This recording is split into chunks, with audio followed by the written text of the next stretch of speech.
పడింది. విధ్వంస పాలన నుంచి ఏకంగా వికాసం వైపు మన ప్రభుత్వం ప్రయాణం ప్రారంభించింది. కేంద్రంలో ప్రధానమంత్రి గారు, రాష్ట్రంలో గౌరవ ముఖ్యమంత్రి చంద్రబాబు నాయుడు గారి నాయకత్వంలో ఆంధ్ర రాష్ట్రంలో డబుల్ ఇంజిన్ సర్కార్ అనేది ఈరోజు నడుస్తుంది. ఒక ఉద్యోగాల విషయంలో చూస్తే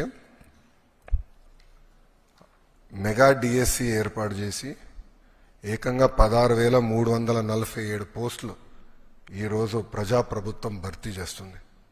ఈ మెగా డిఎస్సిని ఎట్టి పరిస్థితులు ఆపాలని ప్రతిపక్ష పార్టీ సుమారుగా 24 కేసులు, ఈ రోజుతో 24వ కేసు కూడా డిస్మిస్ అయింది సుప్రీంకోర్టులో. 24 కేసులు వేశారు. అయినా అవన్నీ తట్టుకుని డిఎస్సి ప్రక్రియ మేము పూర్తి చేస్తున్నాం. గడిచిన 10 సంవత్సరాల్లో రాని పెట్టుబడులు ఈ సంవత్సరంలో తీసుకొస్తాం జరిగింది. 9.5 లక్షల కోట్ల పెట్టుబడి, తద్వారా 8.5 లక్షల మందికి ఉద్యోగాలు కల్పించడానికి మేము ఒప్పందాలు కుదుర్చుకున్నాం. అనేక దశల్లో ఆ ఇన్వెస్ట్మెంట్స్ ఉన్నాయి. డొమెస్టిక్ ఇన్వెస్ట్మెంట్స్లో చూస్తే ఈరోజు భారతదేశంలోనే ఆంధ్ర రాష్ట్రం నంబర్ 1 ఉంది. 16% డొమెస్టిక్ ఇన్వెస్ట్మెంట్స్లో ఆంధ్ర రాష్ట్రానికి వస్తుంది జరిగింది. దాంట్లో భాగంగా TCS, LG, NTPC green, ఆసిలర్ Mittal, BPCL, Reliance, renew power లాంటి సంస్థలు ఈరోజు ఆంధ్ర రాష్ట్రంలో పెట్టుబడులు పెట్టడానికి ముందుకు వచ్చినాయి. డబుల్ ఇంజిన్ సర్కార్ ఉంది కనుకనే విశాఖ స్టీల్ ప్లాంట్ కాపాడుకోగలం, రైల్వే జోన్స్ సాధించాం. అంతేకాకుండా భోగాపురం ఎయిర్పోర్ట్ పనులు కూడా వేగవంతంగా ఈరోజు జరుగుతున్నాయి.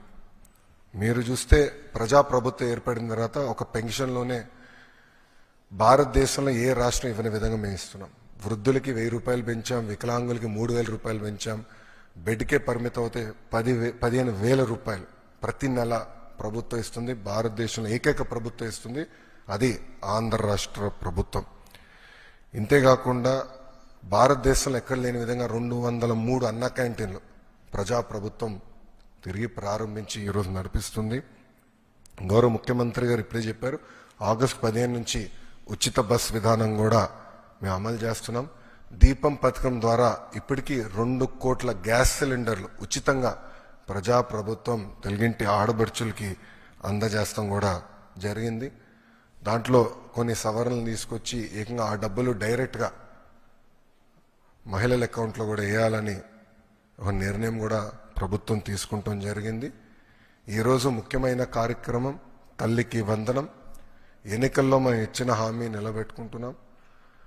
ఆనాడు చాలా స్పష్టంగా ఎంతమంది పిల్లలుంటే అంతమంది పిల్లలకి తల్లికి వందనం ఇస్తానని హామీ ఇచ్చాం.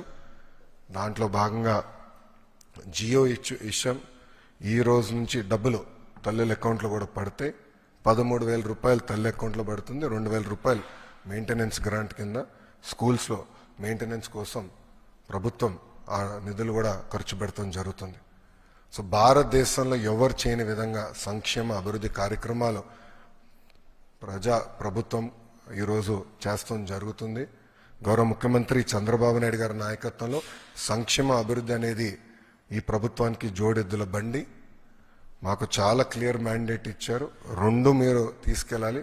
ఒక పక్కన ఉద్యోగాలు, ఉపాధి, అభివృద్ధితో పాటు సంక్షేమం కూడా చేస్తూ ప్రజలు ఏ ఆస్తి అయితే ఈ కూటమిని 94% సీట్లు ఇచ్చి గెలిపించారో ఆ ఆశని మనం నిలబెట్టుకోవాల్సిన బాధ్యత, నెరవేర్చాల్సిన బాధ్యత మా పైన ఉందని కేబినెట్ మీటింగ్లో కూడా గౌరవ ముఖ్యమంత్రి గారు చెప్తాం జరిగింది.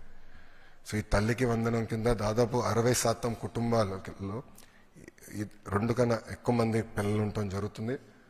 సో వాళ్ళకి 2 ఉంటే 26,000, 3 ఉంటే దేర్ ఆఫ్ డబ్బులు వస్తాయి. సో ఆటోమేటిక్గా ఆ డబ్బులు వాళ్ళ అకౌంట్లో పడటం జరుగుతుంది. సో ఇచ్చిన హామీ బాబు సూపర్ 6